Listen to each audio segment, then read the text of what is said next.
This video will provide an overview of the schedules in the Mechanical Electrical Productivity Pack. First of all, we'll look at several coordination schedules. All of the electrical schedules have a E underscore as a prefix to group them together. We'll notice the coordination schedules are meant for internal design team use and not necessarily intended to be placed on sheets. One of the example schedules here is the cost estimating schedule. All of the families have a number of cost estimating parameters associated with them, and there's a cost estimating title parameter which groups specific families together, such as lighting fixtures or receptacles, and then those groups are subtotaled. We have the ability to enter labor rate and material rate and tax rate and things like that to begin to do some estimating. We could also manage soft costs by using secondary design options so that they only show up in the schedule and not in the project, by placing dummy elements basically that are used for tracking soft costs. We also have some load study schedules, so the light fixture electrical loads by room. We have the space schedule, electrical circuit schedule,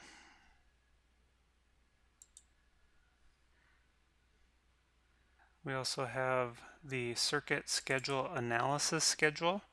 This basically shows the loads for the different panels in the project, and it has the power triangle. Two of those are provided by Revit, and then we added a parameter with the formula to calculate the reactive load, which can be useful information.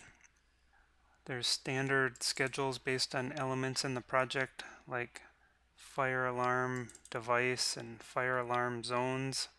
The transformer schedule, which was looked at a little bit more in depth in a previous video, where we talked about how the location can be overridden if needed. And then there's also the lighting fixture schedule. Most of the information that you see here is automatically populated from the content. And then finally, we'll take a look at the motor list schedule. There's two of them.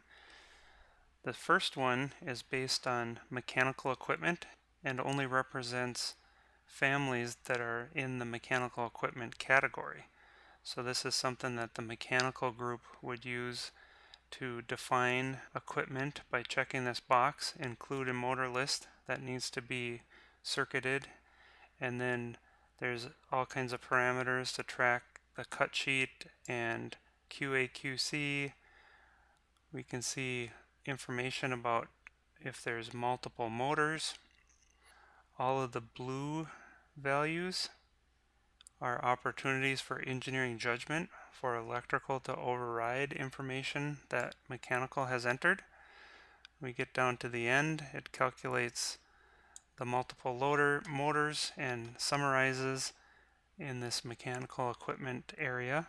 So we can see the real power input, which is the override in the blue, and then the calculated FLA and a FLA input so that we can override. And then as we continue down, there's circuit information.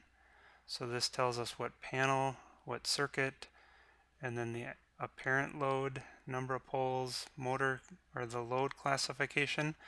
So this gives electrical the opportunity to verify everything in one spot and provide overrides if needed. The next schedule is a multi-category schedule. This is also going to include things that are not necessarily mechanical equipment, such as overhead doors, motors, and door actuators, and various things like that that also need to show up in this schedule. The only difference is this schedule does not allow the panel or the circuit number to show up over here in the circuit information. And this one has not been color coded yet as when this video was created. like the previous one was. Schedules are being placed on sheets, and a lot of schedules have footer notes, and those are all being controlled by groups that are manually placed on sheets. We'll see there's several schedules on the sheet, and some of them have this footer group associated with them. And one of the challenges with this solution is that as the schedule grows, as you can see here, the footer group needs to be manually moved. If we need to add or edit the footer information, we just open the sheet, select this footer group, and then on the ribbon select Edit Group, and then we can edit this information. That's a quick look at the schedules and the schedule footers in the productivity pack.